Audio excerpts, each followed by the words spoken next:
Simple. Leading Britain's conversation. The Nigel Farage Show. Mr. Nigel Farage. Thank you, Donald, and good evening, everybody. It is now 5 days since the general election, upon which we returned in many ways to two-party politics. We broke away from it with the growth of, to begin with, the BNP, then we saw the Greens, and then in a bigger way we saw UKIP, and indeed in Scotland the SNP, in Wales Plaid. And one of the reasons that politics fragmented is there was, I think, a breakdown of trust with the two so-called main parties, or two and a half main parties, including the Lib Dems.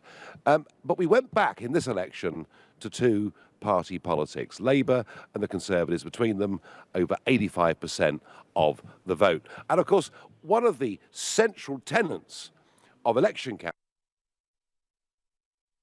there's always the big launch, the big examination. They're normally documents of about 100 pages with everything from policy on the European Union, to immigration, to fisheries, to social policies, to social care, Theresa May, and everything else. But here we are 5 days on, and it seems to me to be quite remarkable that Theresa May is already saying that after 7 years, Tory austerity must end. And I think this is all because that she was seen to be very unsympathetic with a nurse when we talked about public sector pay freezes.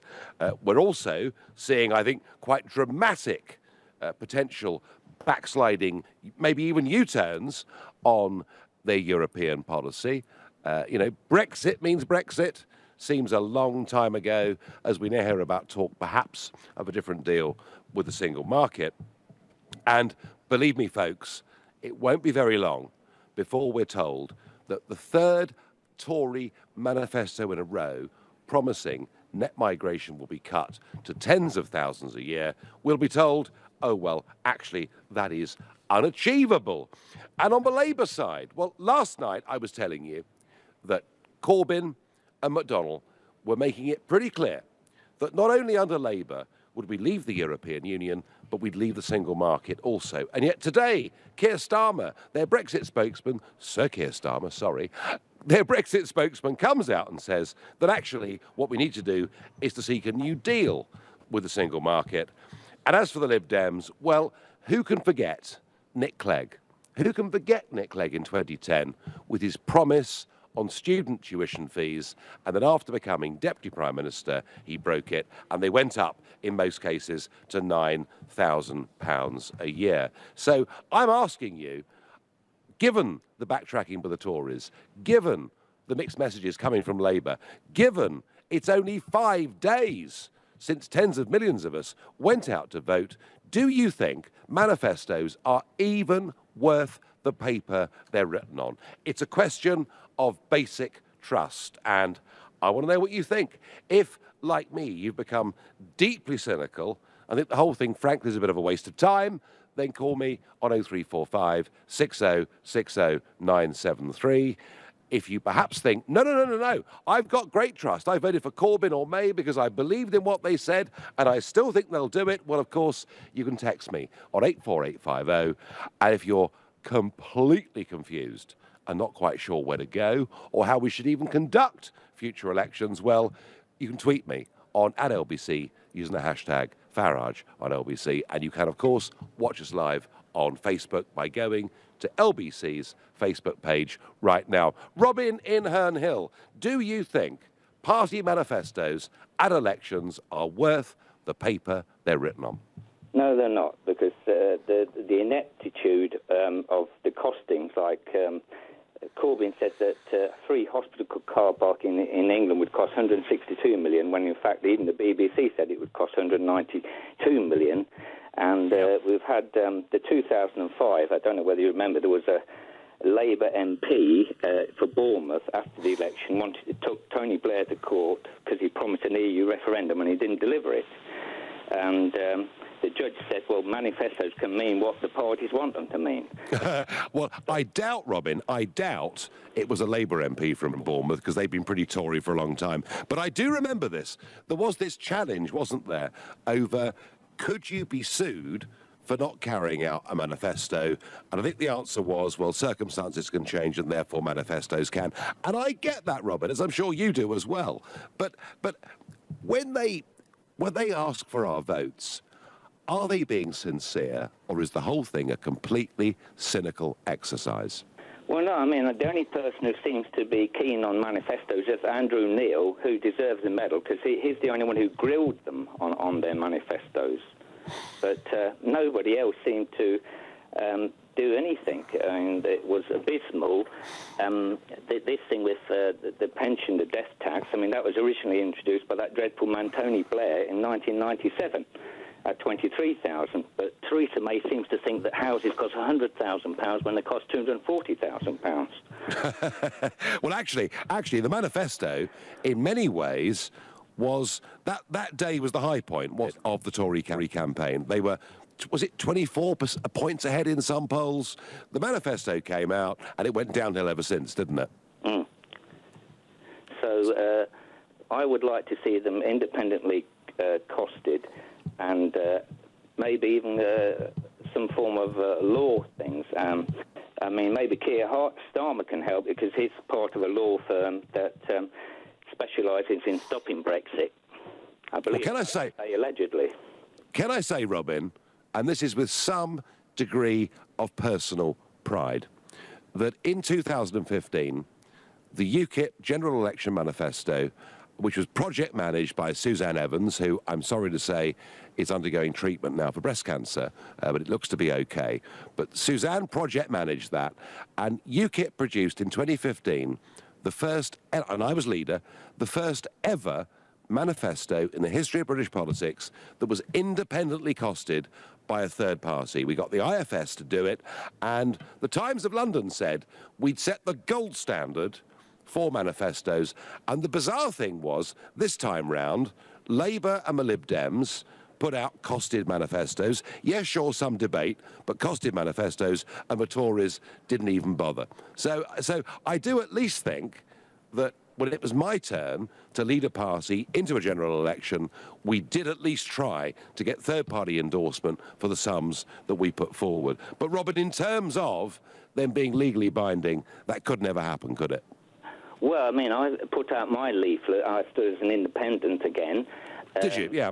And I costed all my promises, and I put the sources of where I got the costs from.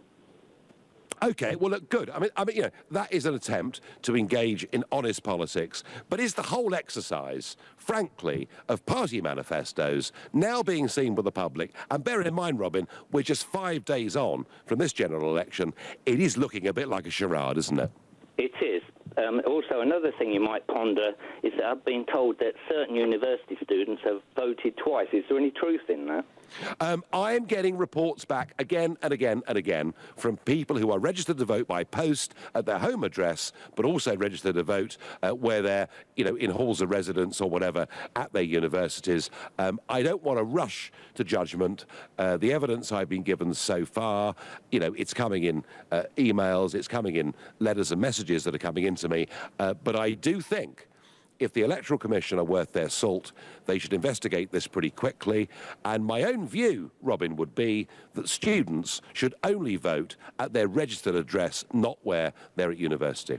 OK, thanks for taking my call. Thank you very much indeed. And on text I get, hi Nigel, manifestos should be legally binding. The Queen's speeches, well, Ricky in Hastings, they can't be legally binding because circumstances do change. All the politicians are quickly destroying democracy, says Tony. Well, I'm not sure they're destroying democracy, Tony, but they are. I think perhaps, given that we're 5 days on from the last election and it all seems to be broken, maybe destroying trust. The trouble with manifestos is they are not specific enough, I'm told. In the most recent election, the main parties did not set out details of how they would tackle Brexit. The most important question for our country right now, that's Ollie in Basingstoke. Karen says on Facebook, you can't trust manifestos when the Tories write them. Karen, I agree with you, but I would extend it more broadly than just the Tory party. Darren says, no, manifestos are worthless, as politicians never keep their word. And Theo says, Prime Minister May should be gone by Christmas. Well, we will see. There are, apparently, we heard last night from a 1922 committee that the party is now solidly behind her. So that's all right then. Richard, in West Malling, are these manifestos worth the paper they're written on? Well, obviously not. Fiona Hill and Nick Timothy wrote that manifesto, it seems, took one for the team and then quit the job. But at the same time, Theresa May must have either been complicit in that manifesto or too dim to see what sort of damage it would do to their position. Now, since that's happened, we've seen a reshuffle and we've seen her, basically try and get as many Remainers in place as she can. That's not Brexit means Brexit, is it? I mean, that's something else. That means backpedal means backpedal. Now, how do we hold these people to account for doing this? And not only are people going to lose faith in the Conservative Party, but people are just going to lose faith in party politics, full stop, because you just can't believe anything. Well, Richard, it's just not worth voting, is it? I said at the top of the hour that politics before this election had been fragmenting for several general elections. People have been going to different parties, and I've no doubt that one of the reasons that UKIP grew in the way that it did over those years is because people had simply lost trust and faith in the so-called major parties.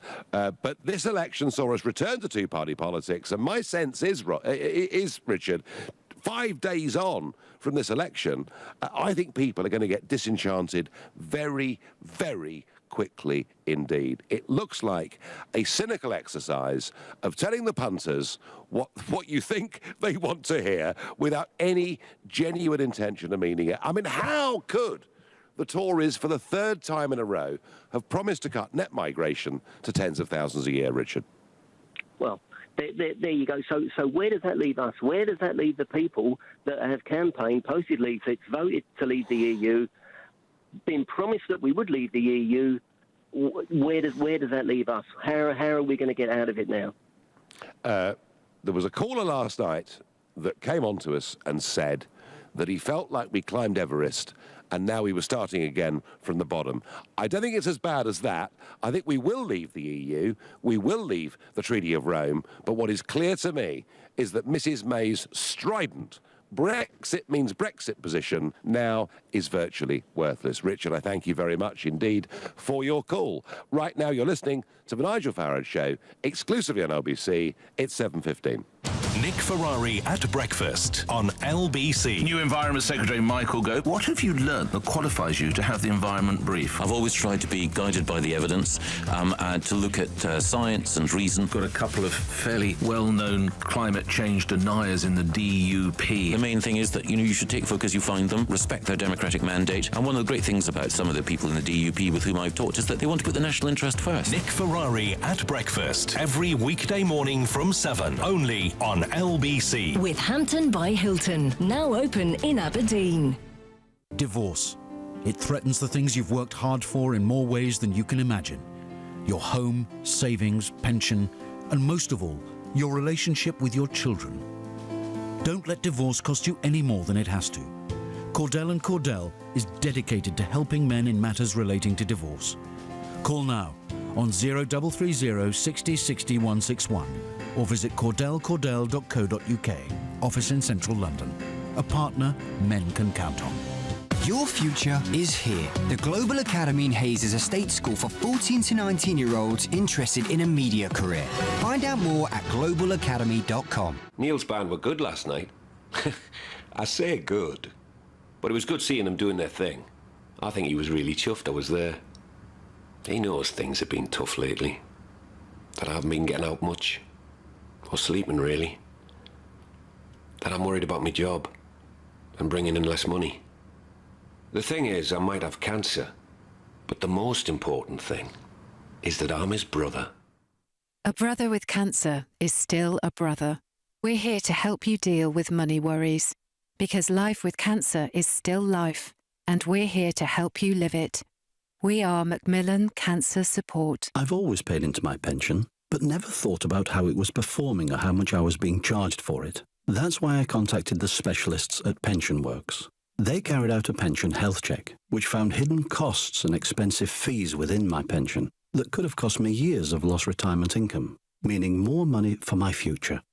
Let the Pension Works check your private pension for free before it's too late. Text YES to 83222. That's YES to 83222. Hi, I'm Ryan Reynolds, and I'm going to demonstrate just how far around the home BT Infinity can reach in the next 20 seconds. Here goes. I can get Wi-Fi here in the kitchen. Back here in the bathroom. Oh, look at that. Out here in the garden. Even way up in the attic. You know what? Let's just take my word for it. BT Infinity, the UK's most powerful Wi-Fi versus major broadband providers. To verify, visit bt.com/smarthub. Oh, the garden's an absolute mess. It's my turn to have the cross-stitch crew round for tea and Battenberg.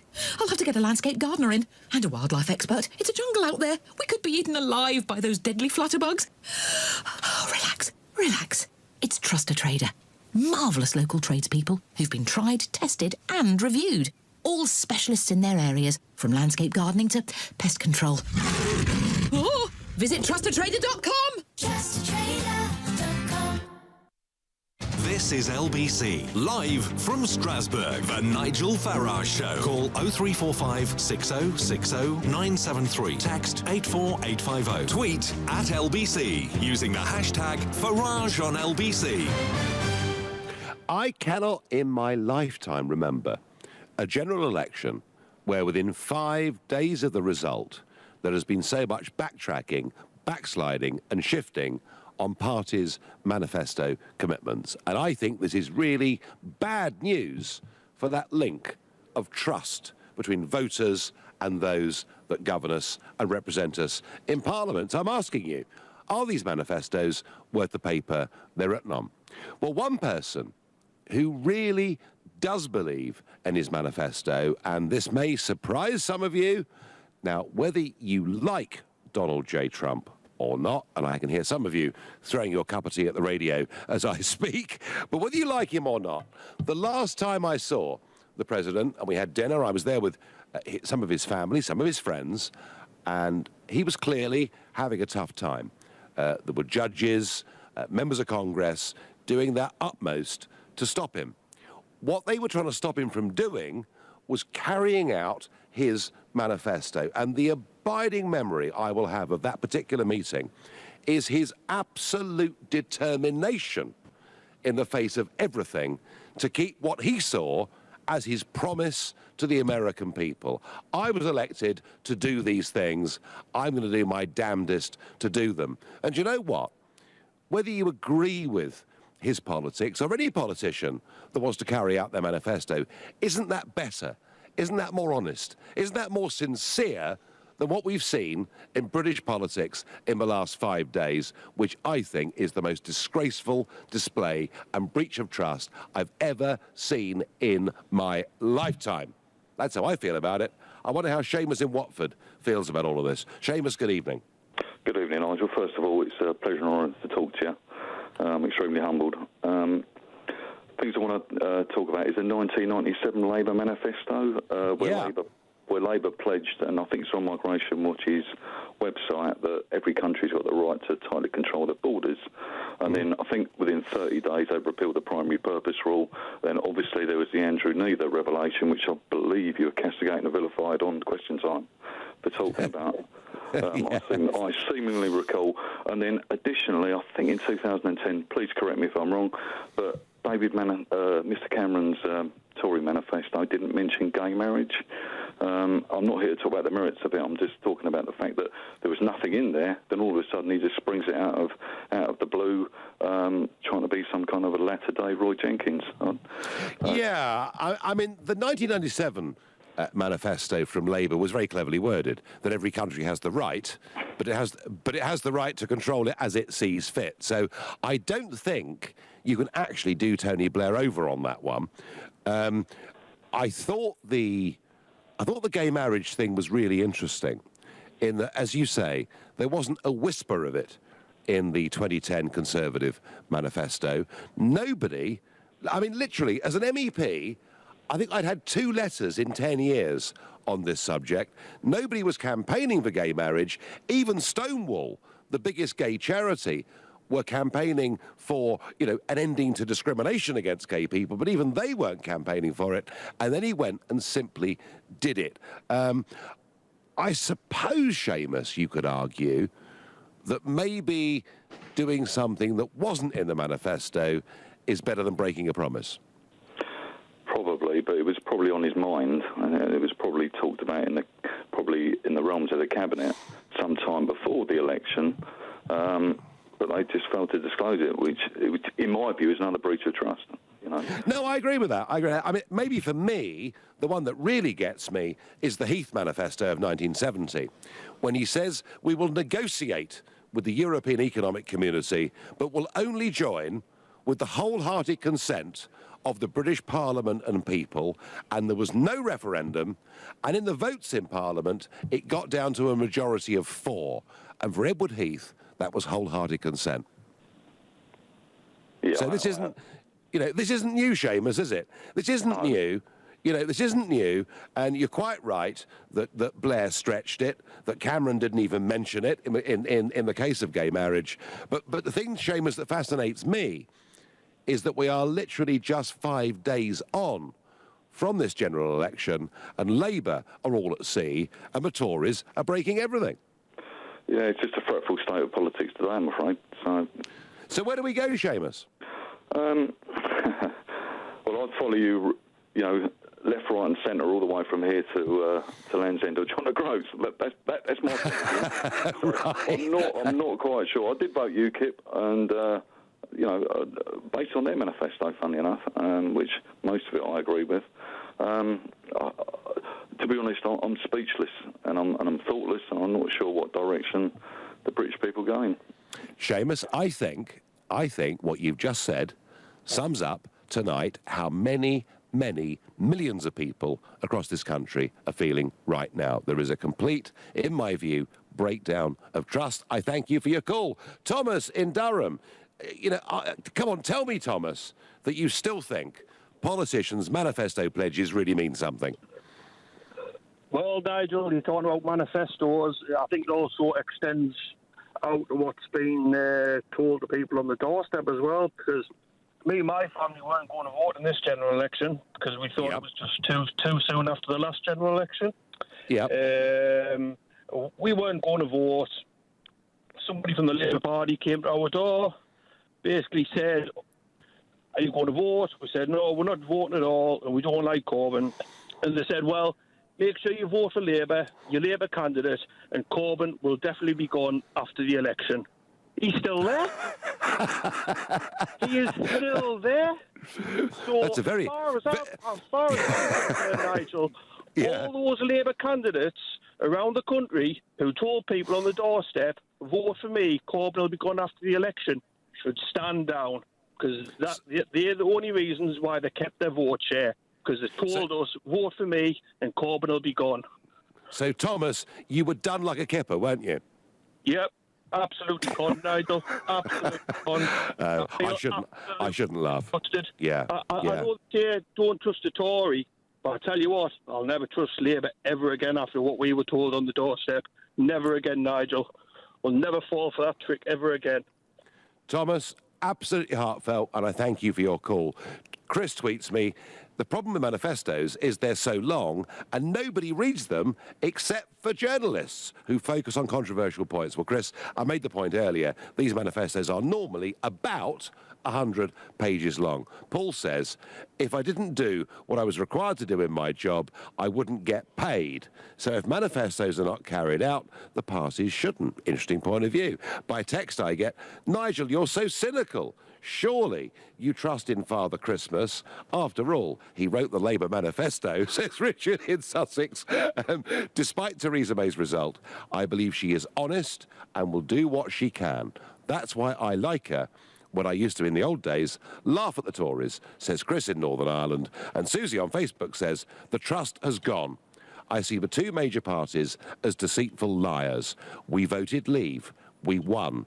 And now it's being dragged out. I have no faith.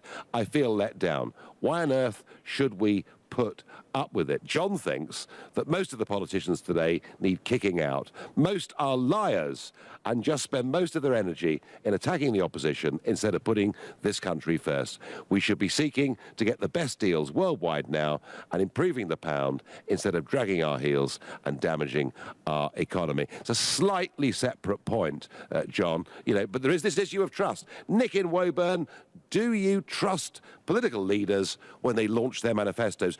Do you, Nick in Woburn, ever read their manifestos? Well, I read the main crux of them, but in answer to your question, without being quite as cynical as you are, no, you can't. No, you can't trust manifestos for the simple reason they can lay out their main broad ideological strategy, but you can't trust them on the financial side because it will all depend on the amount of economic growth, what's happening in the world, international money markets and everything else. So while you're being very holier than thou, Nigel... No, I'm not. No, I'm not. Where was the actual manifesto for the Leave campaign? Where was the actual manifesto that... Well, Nick, it wasn't. Nick, things like that. Yeah. Well, Nick, there didn't need to be a manifesto in the referendum because the referendum wasn't a party pledging to be in government. What it was about was saying, should we stay or should we leave? Surely that's fair enough, isn't it? Yeah, but both those binary choices needed some explanation about if, whichever way they went, had some kind of strategy or manifesto pledges about what we do over the single market and things like this. This is why we've got all this now over hard Brexit, soft Brexit, and soft Brexit means literally to stay in the EU. Actually, there's only two alternatives. Actually, Nick, you're dead right. Hard Brexit is we leave. Soft Brexit is we leave only in name. And I do think, actually, you make a very good point. It might have been better. It might have been better if the Electoral Commission had said to both camps, tell people what your future vision for the country is. They didn't do it. And I think you actually have a very fair point. Nick, I thank you. Nick thinks I'm too cynical. But hey, guys, it's only 5 days since the general election, and it all appears to be being broken in terms of their manifestos. You're listening to The Nigel Farage Show, exclusively on LBC. It's 7:30 and time for the news with Moira Alderson. Theresa May's in Paris tonight for a meeting with the new French President Emmanuel Macron about Brexit and how to deal with terrorism.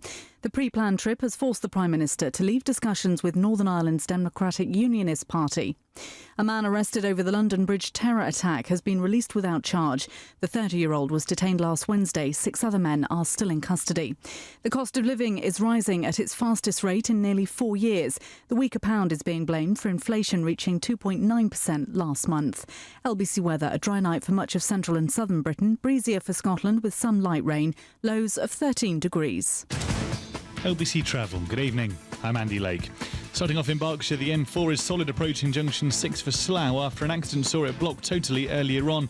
There are still 2 lanes closed heading into London and queues from junction 8 for Maidenhead. In East London, the A2 is queuing on both approaches to Lewisham Road and Deptford after a car caught fire earlier. All lanes are back open, but westbound delays are stretching back to the Sun and the Sands roundabout and eastbound from New Cross Station.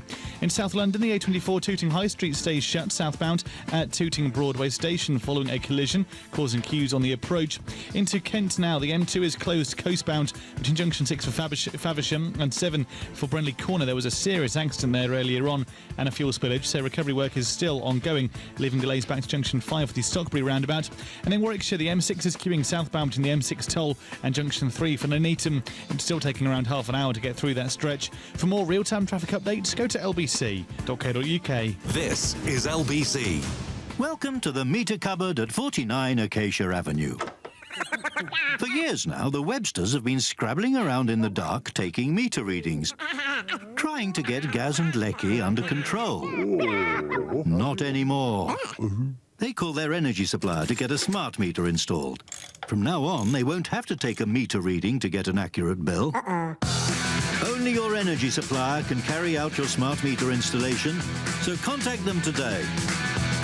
A wise man once said, if you do nothing, you'll get nothing. And that's especially true when it comes to making a PPI claim, particularly now the deadline for claims has been announced. So do something. Text EASY to 60777 and then let the claims guys do their thing. A free search to discover if you ever had PPI. What have you got to lose? One thing's for certain, if you do nothing, you'll get nothing. So text EASY to 60777 now and let the claims guys do the rest. The Claims Guys. Oh, the garden's an absolute mess. It's my turn to have the cross-stitch crew round for tea and Battenberg. I'll have to get a landscape gardener in and a wildlife expert. It's a jungle out there. We could be eaten alive by those deadly flutterbugs. Oh, relax, relax. It's Trust a Trader. Marvellous local tradespeople who've been tried, tested and reviewed. All specialists in their areas, from landscape gardening to pest control. Oh, visit trustatrader.com. Trustatrader.com. Integrated touchscreen navigation saves you getting lost. You have reached your destination. Hands-free keycard saves you fumbling around when your hands are full. Automatic climate control saves you overheating this summer. And now save £750 on the list price on selected Renault Capture stock when you take a test drive plus 20% off accessory packs. Features available on Dynamique Nav, subject to availability. Order and register by 30th of June. Retail customers only. Participating dealers only. T's and C's apply. See Renault.co.uk/offers. If you won on Lotto, what would you get your dad this Father's Day? One of the things he's always wanted to do is to go into Abbey Road Studios. So I'd love to get him to Abbey Road Studios, and while we're there, record some music. Why not? How awesome would that be? Happy Father's Day, Dad. Going to Abbey Road, buying about 10 guitars, and yeah, and you're just going to spend this week recording music in Abbey Road Studios. That'd be good, wouldn't it? Lotto. Who wins if you win? Rules and procedures apply. Players must be 16 or over.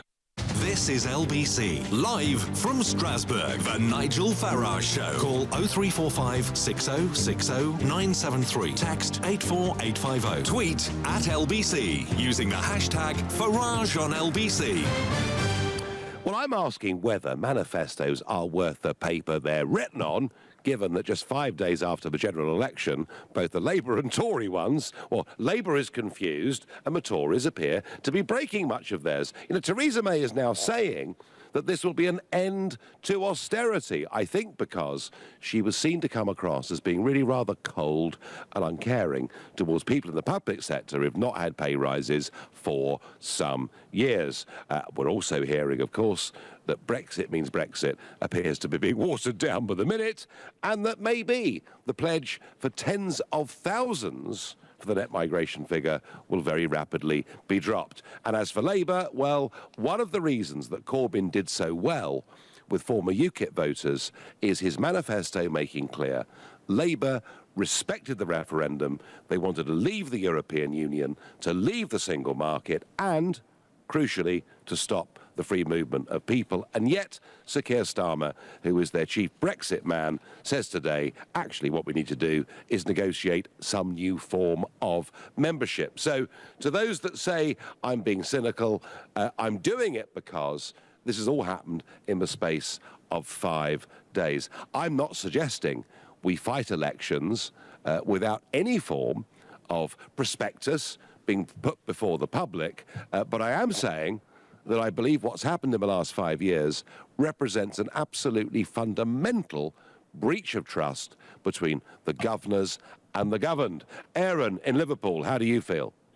Hi, Nigel. Yes, I know you just said you're not, but I do feel like you're being a bit cynical, if I'm honest. The way I see manifesto is a blueprint. So it's a party saying this is the kind of goal we want to aim towards. So, you know, you take Labour's, and you've just mentioned about Labour taking UKIP votes. Let's be honest, It wasn't UKIP votes that prop Labour up. It was a number of votes across the country of all ages, of all backgrounds. Some UKIP, I'd definitely go along with that.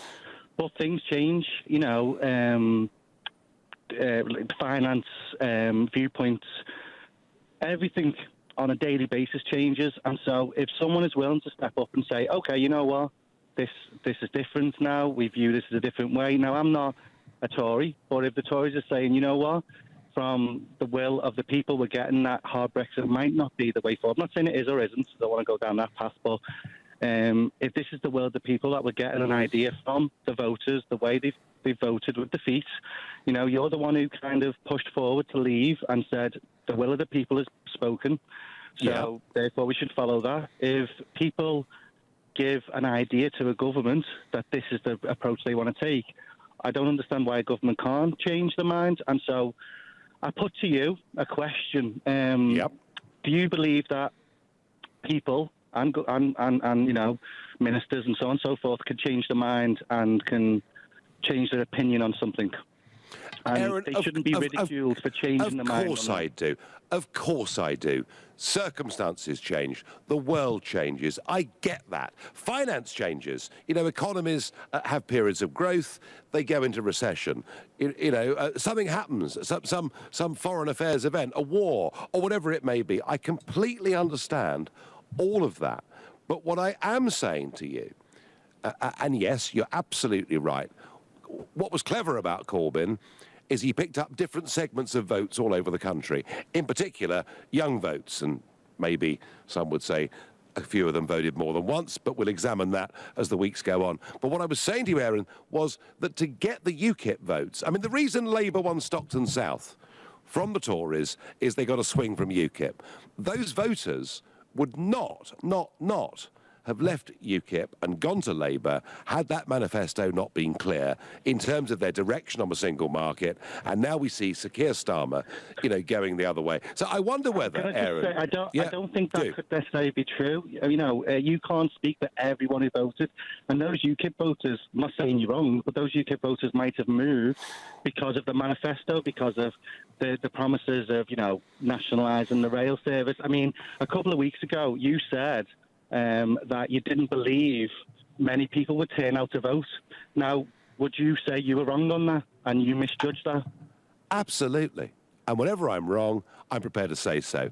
I thought it'd be a low turnout, and I said that before Theresa May launched her manifesto and then Corbyn launched the day after. It seemed to me, Aaron, that it was very, very dull, and that it was the launch of the manifestos that changed everything. So there we are.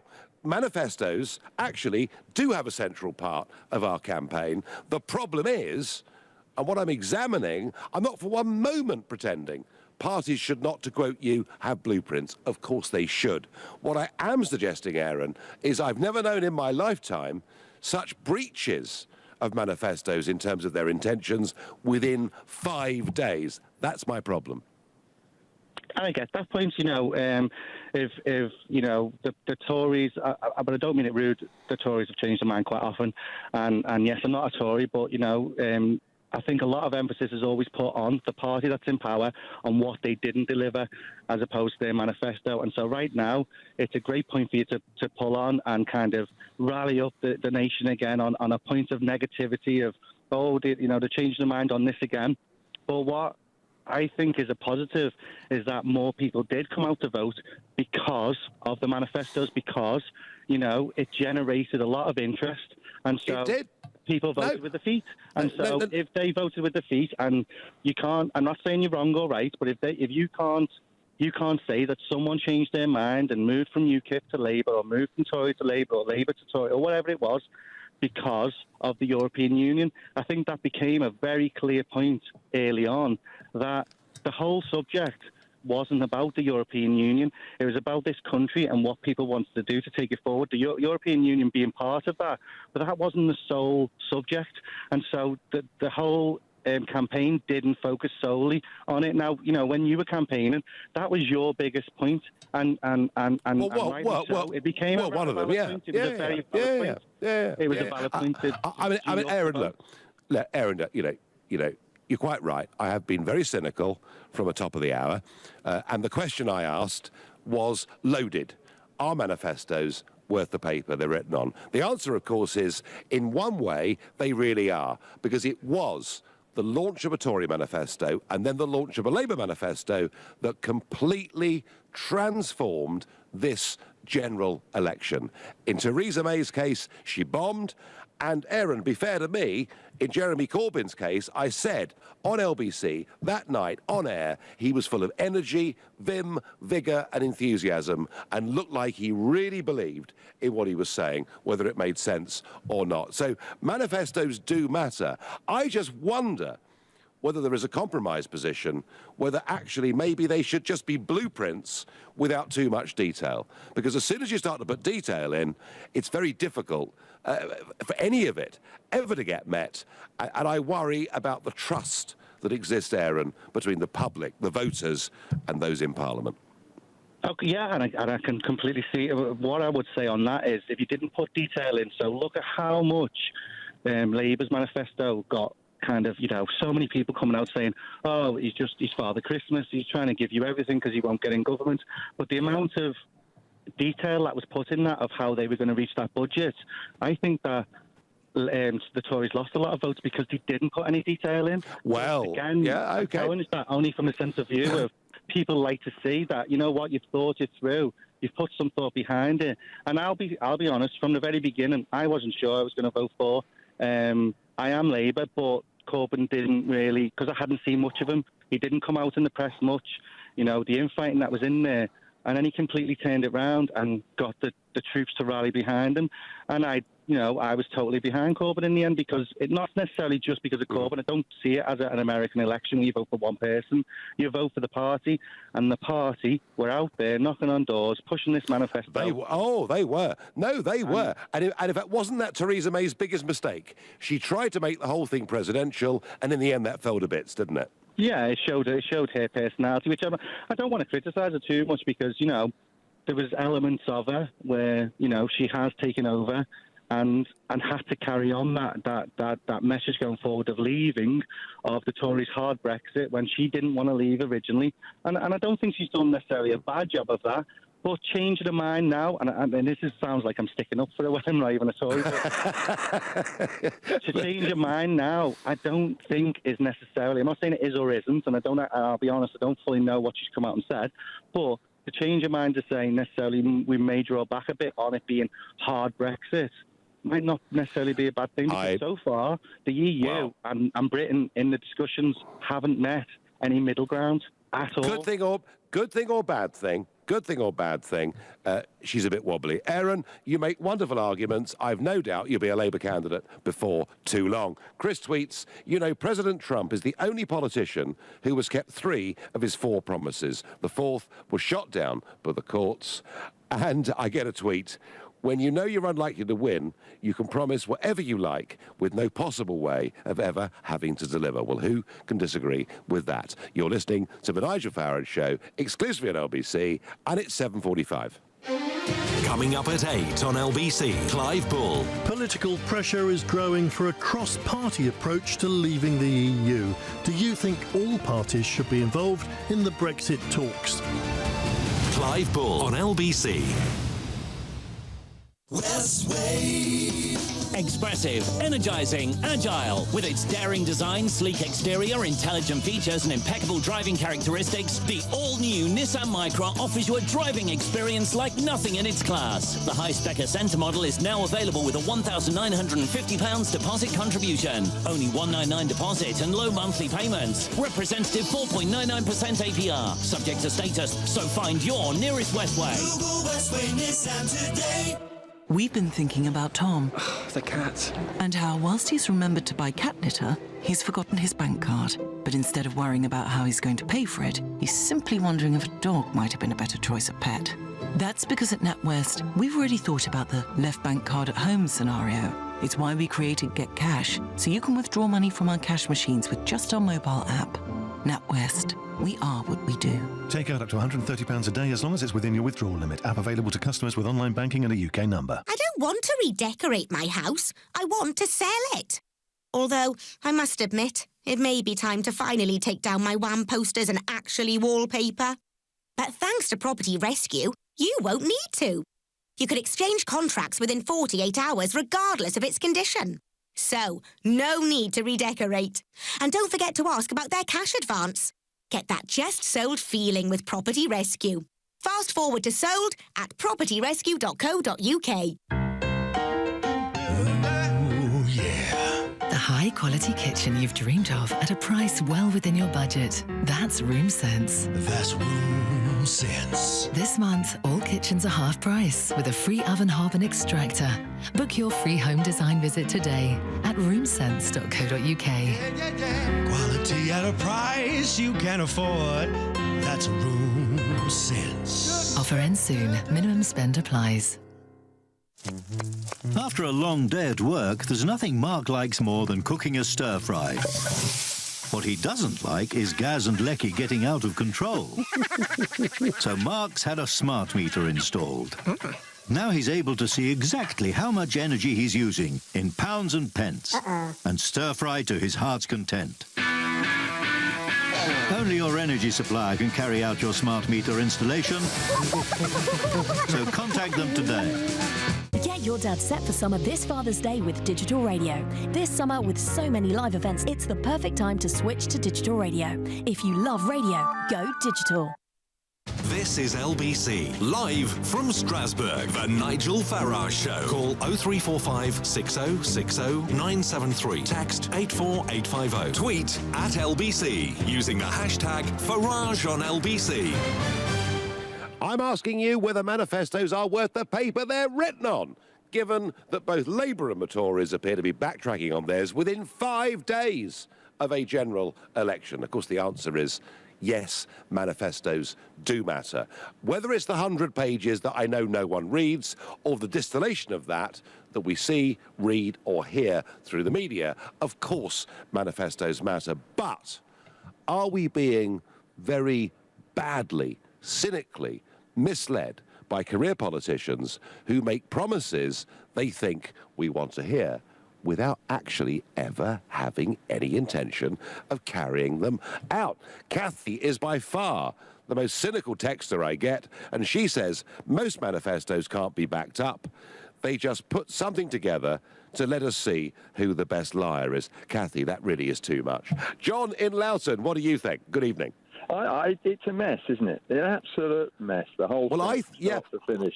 I think so. Yes, I agree with you.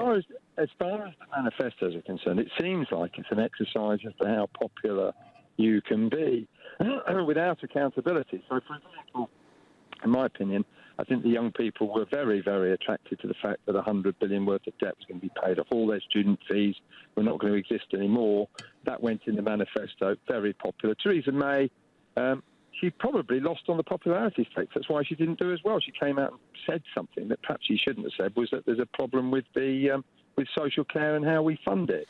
But the problem is that my opinion of whether or not to try and be popular all the time, it sort of goes back, I don't know, it's not that I was a very good student at school at all, but I do remember one thing about something. If you're incredibly trying to be popular all the time, it leads to bigger divisions than when you first started. Populism leads to polarization. And you look at Latin America, and I believe that that's exactly what happened over there. All the political institutions collapsed. No one trusted any of the politicians.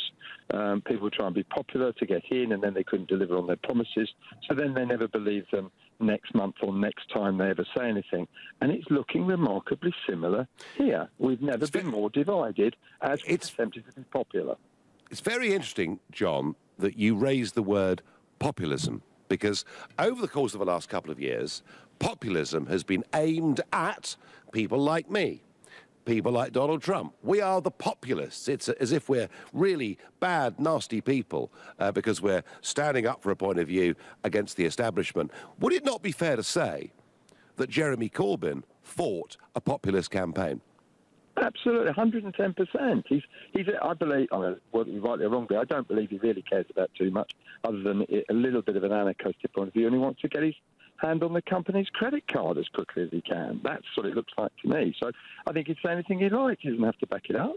And he's been very popular on the back of it. So, he could have won, John, couldn't he? How about that? And guess what? Funny thing, you think he had won, wouldn't you? And to be honest, it leaves you disillusioned. That's the truth of the matter is. And if anybody ever wanted to be a politician or take this responsibility.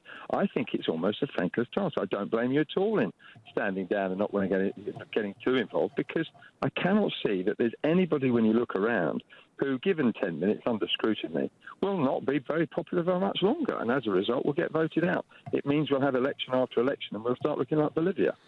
That's what I think. Well, that's a very graphic description of what the future might be. John, actually, you are right about one thing. I mean, look, you know, I've been in this place in Strasbourg now for 18 years, which is a hell of a long time, and I do loathe the career politician that says what he or she thinks makes them popular for the next 20 minutes. But equally, I have to be honest, I have met lots of people in politics who are very genuine, very sincere in what they do, work damned hard, work hours and travel, in a way that most people wouldn't even contemplate, and generally are hated by their neighbours, abused in their local pubs. It's not always the easiest game. John, you raise a very good point. That's the last time I'm ever going to be nice about politicians on this programme. Otherwise, they'll be waiting for me outside the studio. Tom in Bow, has our trust been breached within 5 days of us voting for these parties on their manifestos? I don't believe so at all. I think the Labour manifesto has motivated people at a level that's not been seen for an extremely long time, and I don't think they've U-turned on any of it at all. There's a conversation now because of Theresa May's poor decision-making that opens up a different story to talk about Europe. But you're completely on a different wavelength, in my opinion, because this election was not about Brexit at all. As much as you would love to bring every discussion back to Brexit, this was not a vote on Brexit. This was a vote on hope and an alternative ideas versus more of the same. In fact, we're going to take for granted. In fact, we're not going to bother about thinking about a manifesto costing anything. We're going to take it for granted. This is a kind of open goal tap-in. And it would only benefit the kind of extreme parties, the extreme end of politics that the likes of you are responsible for. Right. So, it would hang on, if manifestos didn't exist and you could bleat on just about Europe and not talk about any other policies to do with the social... Hang on, Tom. Well, let me agree with you. That would suit you very well. Let me agree with you on one point and disagree with you on another. What I agree with you on is this general election, in the end, was not about Brexit. I agree with that entirely. That was blown away. We had 2 appalling terrorist attacks and an argument that began with social care that led on to the whole attitude towards public services, spending and everything else.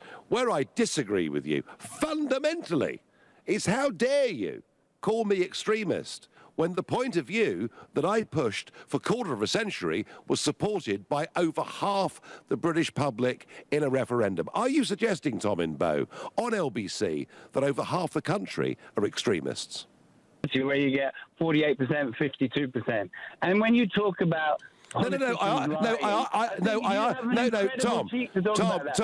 asked you a question.